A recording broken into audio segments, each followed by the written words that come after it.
Hello people of the internet, my name is Max from Illusion, and welcome back to another Warframe guide video. Today, before we jump into the video, I have a few announcements to make. I am in fact working on a Patreon account, so that people who want to can donate to my channel to further my goals of being a true YouTuber and all that. I will be mentioning you guys who do donate once I get the Patreon account up in some of my future videos. I still need some editing software, so if anyone can give me some help with that, that would be really nice. And I actually am trying to get a new image for my YouTube channel, something that's a little more me, I guess you would say. For anyone who has editing software who can make a image and would like to be mentioned in some of my future videos for it, leave a comment below this video. But without any further ado, let us jump right into this. Today we are going to be talking about survival, or more specifically, how to do well in survival. Now, seeing as how this is a general guide video like the others I have done before, I have to start from the very beginning, even though it may annoy some of you. So the first and biggest question you need to ask is this: can your Warframe take the damage you want it to be able to take? And what I mean when I say that is, you shouldn't be going for 2 hours in Mott Survival, for instance, with Ember or Ember Prime. Because, as much as I hate to say it, there is almost no physical way for Ember to go that far in a Mott Survival without being instantly downed by damage after, say, about level 100. It doesn't work that way. So you need to make sure that your frame can take the kind of punishment that you're going to be going up against. Now, the second big thing that we're going to talk about, and this is going to probably take up most of the video, is enemy types and the special enemies. So when I say enemy types, I mean the different races that are out there. So you have the corrupted units, you have the Grineer, you have the Infested, and you have the Corpus, each of them with their own little traits.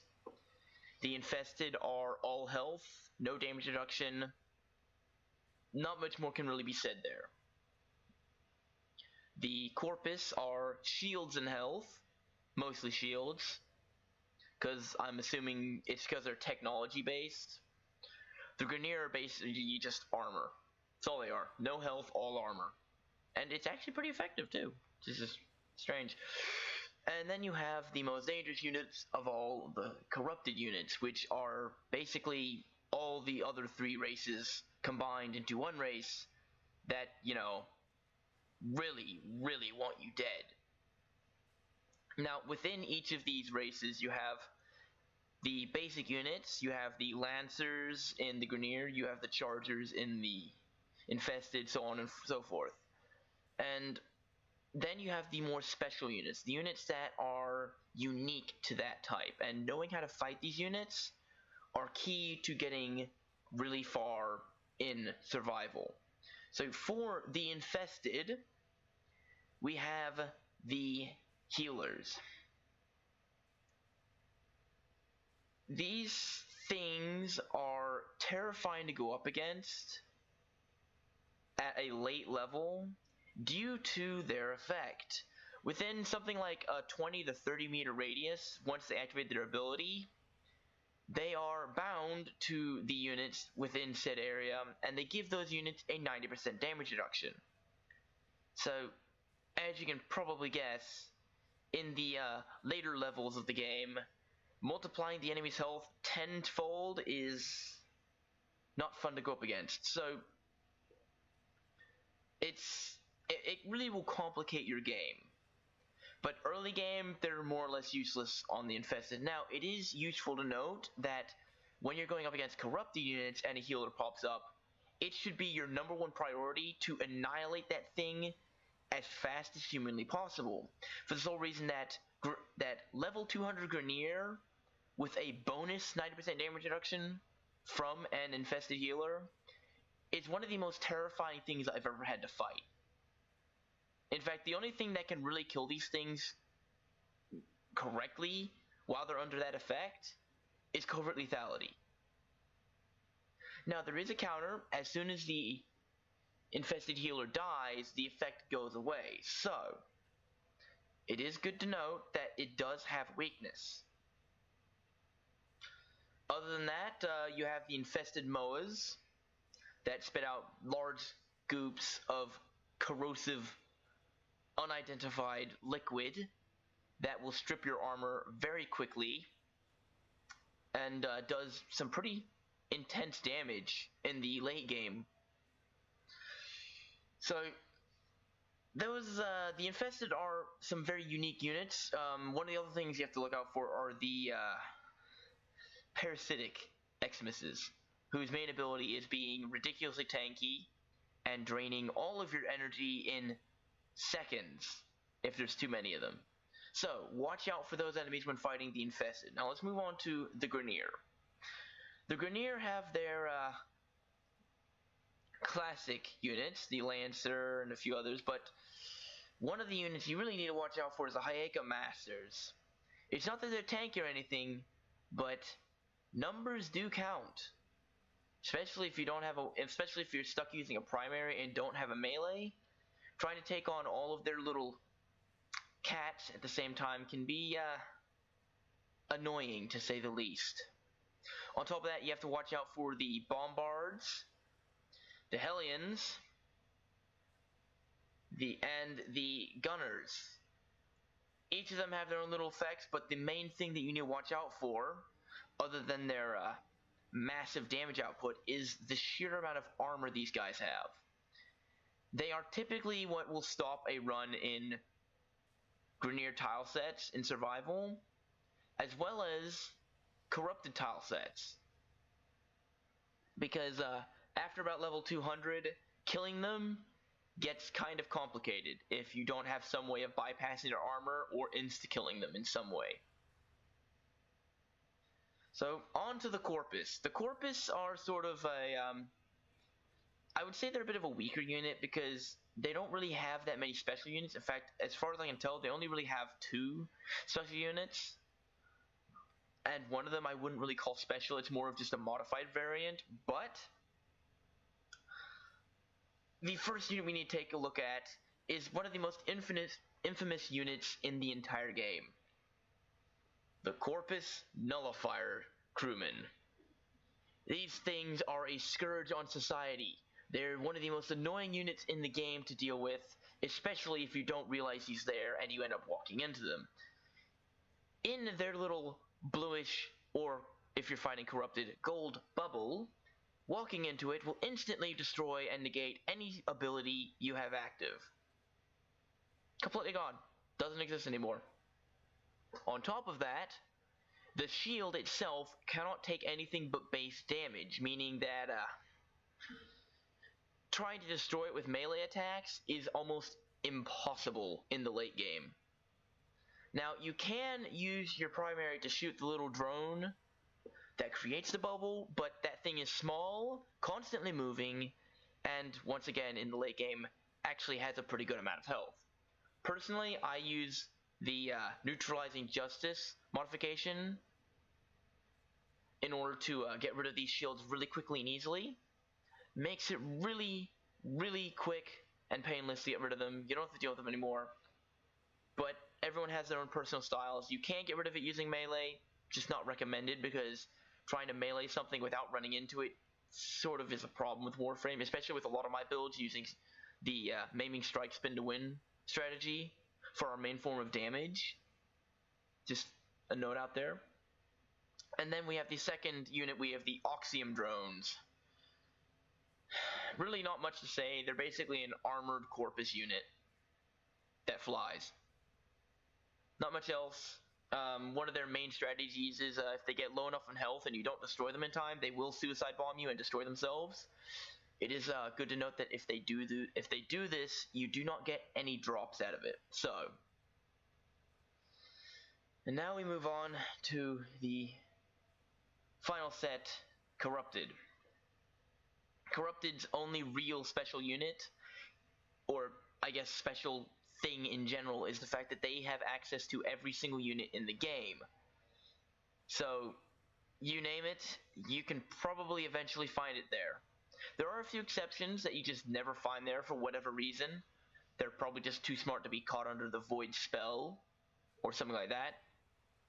You know, DE, if you're watching this, please, for the love of God, fix this. Having only a certain type of unit there and have everyone else just immune to the void's wrath or something like that just doesn't make any sense and is stupid. Really. Please fix this. Now, knowing how to fight these units is one thing, and knowing that you can survive the damage these guys deal out is another. But in the end, only one thing really matters. And that is the worst part of survival. Oxygen. Yep, the one thing that keeps us humans alive is also the bane of a Warframe's existence in this game. Oxygen. Curse you. So, trying to keep your oxygen up is a fairly easy task early on, but a lot of people have problems getting past that 1 hour or even the 30-minute marker on survivals because of oxygen. So, today I'll be going over the strategies I use personally and the sort of myths that I have about this. And hopefully by the end of it, you guys will be able to keep your oxygen up fairly easily. So, the first big point is abusing spawning methods. And what I mean when I say that is that a lot of enemy spawns are based on adjacent rooms. So if you're going to be doing an extended survival where you need lots of spawns, lots of oxygen, and just want to be able to keep your oxygen high in general, you want to find a room that has a lot of adjacent rooms. I don't mean like little cubby holes and stuff, like single dead ends. I'm talking, they need to have a good connecting room. They need to have quite a few of them. On top of that, I find that when you're around 20% oxygen, I feel personally, this is just a sort of myth for me, but I feel personally that oxygen starts to drop more. So, once your oxygen gets down to around there, you should start getting ready to grab a capsule, but I find it's best to wait until I'm around 15 or 10% before I actually grab a capsule. Now, as far as getting capsules, stay in one room. And I mean, you should be almost religious about this. Once you find a good room that has good spawns, and there are set rooms in each tile set that have those spawns, just so you know, and once you start, if someone asks me to in the comments, I will go over those different spawn rooms. Sadly, I'll need some editing software to be able to do that, but like I said, you guys can help me find some. But staying in these rooms will almost guarantee that your oxygen will stay pretty high for quite a while.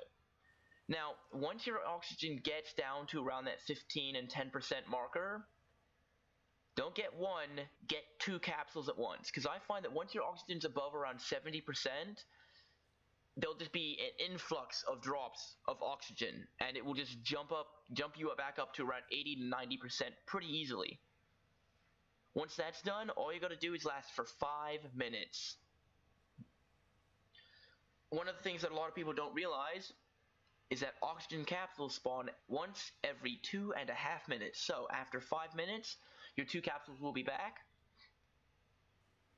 And any time you spend not having to use those after that is time towards your next capsule. Now, a lot of the rooms I'll use have to have at least 2 capsule spawns. And some of the best rooms I use have 3. So keep that in mind. Having 3 is really useful if you need to get a third capsule drop due to, shenanigans with oxygen drops or whatever. It can be a good way to make sure that you gain an extra about a minute and a half of leeway to try and get your oxygen back up. So, you can keep that in mind. Now, one of the things you need to watch out for when dealing with enemy spawns is nest eggs. Little areas off the side of the room that you're in where enemies will spawn and get stuck. It doesn't happen very often, but it does happen. Now, when this happens, you need to keep an eye on it and go in, kill everything, and then immediately head back to the room you're camping. And the reason you do this is because there can only be so many enemies spawned at one point in time. So due to this, you can pretty much screw yourself over by not getting rid of these, because you can have 15 or 20 enemies in that one spot. Spawn rates everywhere else will be terrible until you get rid of that. Now, after going over all of this and talking about all these strategies and things I've told you about, hopefully you guys have a better grasp on how survival works and what you can do. I will be doing more extensive talks about this later on, about some of the about other special enemies, extra things like this, but this is the general knowledge that you need to know to be able to do a long survival. If you're just now starting out in endurance runs and want to start getting into it and start, topping that leaderboard, know what I'm saying? So anyways, if you guys enjoyed this video, please leave a like, comment, subscribe, all that good stuff. Hit that notification bell if you really want to, if you want to get the latest videos when they come out. And I will see you all in my next guide video.